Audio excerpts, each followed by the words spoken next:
قرآن مجید نے بیان کیا کہ تمہیں ہم نے جہان کے لوگوں کے اوپر فضیلت عطا فرمائی. چنانچہ وہاں پیغمبروں کو اللہ نے مبعوث فرمایا تو پیغمبر کو بیک وقت نبوت بھی عطا فرمائی اور اللہ تعالیٰ نے نبی کو بیک وقت حکومت بھی عطا فرمائی. یہ اللہ تبارک و تعالیٰ کا حکومت عطا کر دینا، بادشاہت عطا کر دینا اور نبوت عطا کر دینا، یہ اس کے اندر اللہ تعالیٰ نے ایک بڑی فضیلت رکھی تھی. چنانچہ داؤد علیہ السلام کو دیکھیں، آپ بیک وقت پیغمبر بھی ہیں اور آپ بیک وقت کیا ہے، بادشاہ بھی ہیں. سلیمان علیہ السلام جو داؤد علیہ السلام کا جانشین بنے ہیں، بیک وقت وہ پیغمبر بھی ہیں اور بیک وقت وہ بادشاہ بھی ہیں.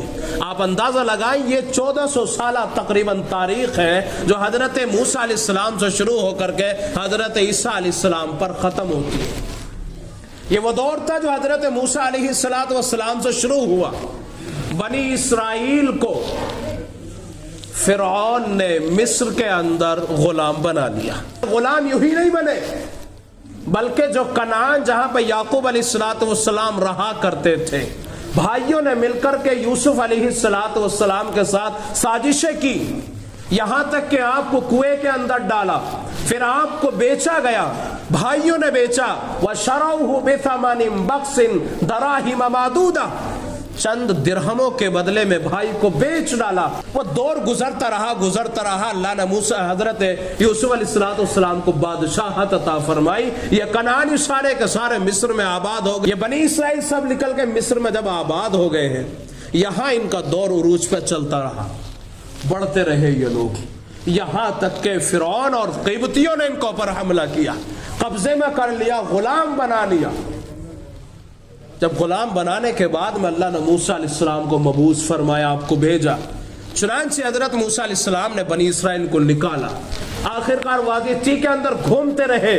پھر ایک وہ دور آیا جس کے اندر ان کا پھر عروج شروع ہوا، اور عروج کے اندر پھر جو ہیکل سلیمانی انہوں نے تعمیر کی ہے، ان کے اعمال بلند ہوتے گئے، اللہ سے تعلق مضبوط ہوتا گیا. اس کو امت مسلمہ قرار دیا ہے. روئے زمین کے اوپر یہی امت مسلمہ تھی بنی اسرائیل. اس کا بڑا انعام اللہ تعالیٰ نے جو نعمتیں ان کے اوپر کی ہے، قرآن نے ان کو بیان کیا ہے. لیکن جب تک ان کا تعلق اللہ کی ذات سے رہا، یہ عروج پہ پہنچتے رہے. جب اللہ کی ذات سے تعلق ہٹتا چلا گیا، بے ایمانی میں آگے بڑھتے چلے گئے، یہاں تک کہ زنا عام ہوتا گیا، شراب نوشی عام ہوتی گئی، گانا بجانا ڈانس پارٹیاں عام ہوتے چلے گئے، بھائیوں کے مالوں کو ہڑپنا شروع کر دیا، بد اخلاقی پیدا ہو گئی، بد کرداریاں پیدا ہو گئی، ایک دوسرے کے حقوق مارنے لگ گئے. پیغمبر سمجھاتے تھے، کوئی فرق نہیں پڑتا تھا. خداوند قدوس نے ان کے اوپر بخت نصر جیسے لوگوں کو مسلط کر دیا، یہاں تک کہ بنی اسرائیل کے جو گھر مکانات، یروشلم، فلسطین پورے کا پورا تباہ اور برباد کر دیا. یہاں تک کہ ہیکل سلیمانی کے ایک اینٹ بھی باقی نہ رہی. کئی سو سال تک اسی طرح چلتا رہا. آخرکار عزیر علیہ السلام جو بنی اسرائیل کے ایک پیغمبر ہے، جن کو یہودیوں نے اللہ کا بیٹا قرار دیا، وقالت الیہود عزیر ابن اللہ. اب عزیر علیہ السلام نے ان کے اندر روح پھونکی، ایمان کی روح ڈالی ان کے جسموں کے اندر، ان کے سینوں کے اندر اللہ اور اس کے رسولوں کی محبتیں پیدا کی. ان کے دماغوں کے اندر اللہ تعالیٰ کے تعلق کو ہموار کرنے کی کوشش کی، اللہ کے تعلق اپنے مضبوط بناؤ اللہ تعالیٰ کی ذات سے. آخرکار انہوں نے اللہ کی طرف اپنا ذہن لگایا، اپنا دماغ لگایا، اللہ سے وابستہ ہوئے، اس کی عبادات میں لگے، وہ جو چاہتا ہے وہ کرنے لگے. اللہ نے پھر عروج دے دیا ان کو. عروج چلتا رہا، آخرکار پھر نافرمان بن گئے. پھر وہ دور آیا کہ یہاں تک کہ ہیکل سلیمانی جو تعمیر کر لی تو وہ پھر ختم کر دی. یہ دور عروج کا اور زوال کا ان کے اوپر چلتا رہا. جب بد اخلاقی پیدا ہو گئی، بد کرداری پیدا ہو گئی، ناچنا گانا عام ہو گیا، شراب نوشی عام ہو گئی، مار پیٹ عام ہو گئی، ظلم و زیادتی عام ہوتی چلی گئی، جب اللہ تعالیٰ نے ان کے اوپر اپنا عذاب مسلط کر دیا. یہ 2000 سالہ تاریخ نبی علیہ السلام کے دور تک آپ صلی اللہ تعالی علیہ وسلم کو اللہ نے مبعوث فرمایا. قرآن مجید نے پورے کا پورے اس جو 2000 سالہ تاریخ ہے، اس کے عروج اور زوال کو خود قرآن نے جا بجا بیان کیا ہے. بنی اسرائیل